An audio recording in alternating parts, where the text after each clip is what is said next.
Hey everyone, welcome. We are here doing session 6 on James chapter 3. We're going to talk about gentle wisdom today. There are basically two types of wisdom if we look at earthly wisdom versus godly wisdom. So let's just start off defining what earthly wisdom is. And this is based on James chapter 3. It's demonic, right? So you could even just call it demonic wisdom. It has bitter jealousy, selfish ambition, which is another word for strife, disorder, vile practices. And then if we look back at chapter 1, it's also earthly wisdom is double-minded, unstable. So that's not good. If we look at godly wisdom, it's meek. What does that mean? Well, it's gentle. It's also pure, peaceable, open to reason, merciful, good fruits, impartial, sincere. So that's all part of James chapter 3. If we think about wisdom as being meek, the other word for that would be gentle. So if we're looking up the actual Greek translation of that, it can be gentle or humble. So Christian meekness, or even gentleness, right? Christian meekness means having a healthy understanding of just how unworthy I am before God. So my Christian meekness means having a healthy understanding of just how unworthy we are before God. So do you remember a couple stories in the Bible, right, where someone saw God or they realized they were in the presence of God? Luke 5:8 says, but when Simon Peter saw it, he fell down at Jesus's knees saying, now remember what happened here. This was, the boats were filled with fish. They had a miracle. They'd been fishing all night. They had gotten nothing. And, Jesus comes around in the morning and says, hey, toss your nets on the other side of the boat. He's like, whatever, we've been working all night and there's nothing. And I mean, I'm talking massive amounts of fish, like major payday. And what does he do? He doesn't, Simon Peter doesn't get out of the boat and say, thank you so much. You'd think. It says, he fell down at Jesus' knees saying, depart from me, for I am a sinful man, O Lord. I mean, it's sort of shocking because you think, what? But he knew he was in the presence of God. And he said, oh Lord. He actually called him Lord. So depart from me. So what does that mean? Okay, we moved down into Isaiah 6:5, and Isaiah says, woe is me, for I am lost, for I am a man of unclean lips, and I dwell in the midst of a people of unclean lips, for my eyes have seen the King, the Lord of hosts. So again, in his seeing, just seeing God, he says, woe is me. Now, back in Isaiah's day, he was probably the best man around. What I mean by that is he was considered the most righteous, the most holy, and he's woe is me, for I am lost. In some translations, it says, I am ruined, for I am a man of unclean lips.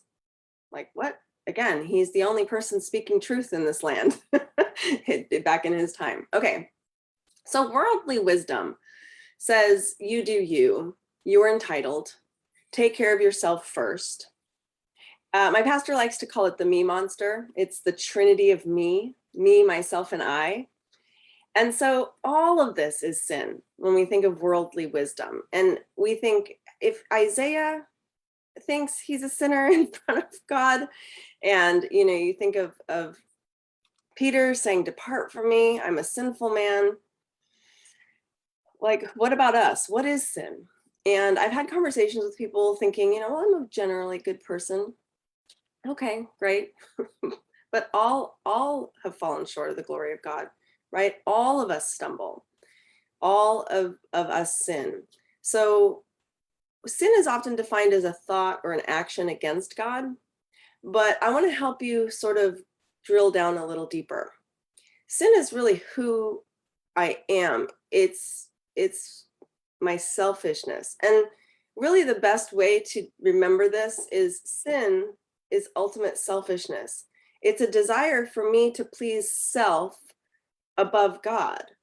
And if you kind of think about anything, any outcome of sin, meaning outcome of who I am, when I go into my heart and my who I am, my heart, right? So if we think about what the Bible, what the Old Testament talks about our heart, the heart is every part of you. It is who you are. It's not just our feelings.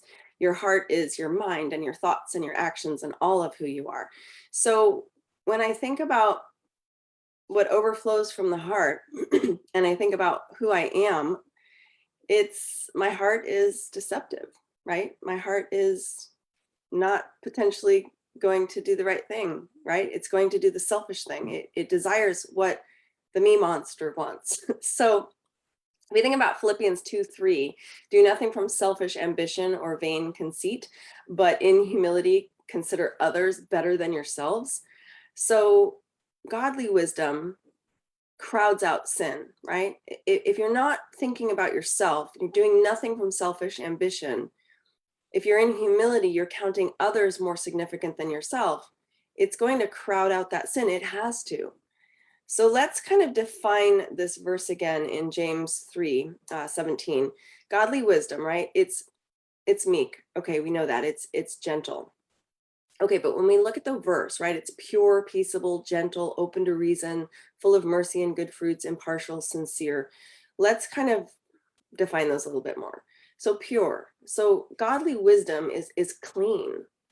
It's peaceable. It's peace loving. It loves peace. It's gentle. That means it's patient. It's open to reason, which is kind of a weird way of saying it, but it's being obedient. It's you being compliant. So open to reason means being obedient. Merciful, full of mercy is being full of compassion. Again, this is if you're looking at the Strong's Concordance and really understanding these words a little bit deeper. Full of good fruits. It's full of good outcomes, right? Good results. And we think about from a Christian perspective, your sanctification. It's impartial. That means it's unwavering, not prone to being swayed one way or the other.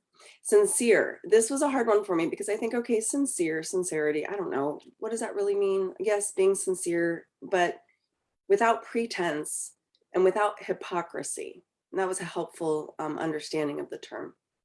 So godly wisdom, right? It's clean and peace loving and patient and obedient and compassionate. And it has good outcomes. It's unwavering and it's without hypocrisy.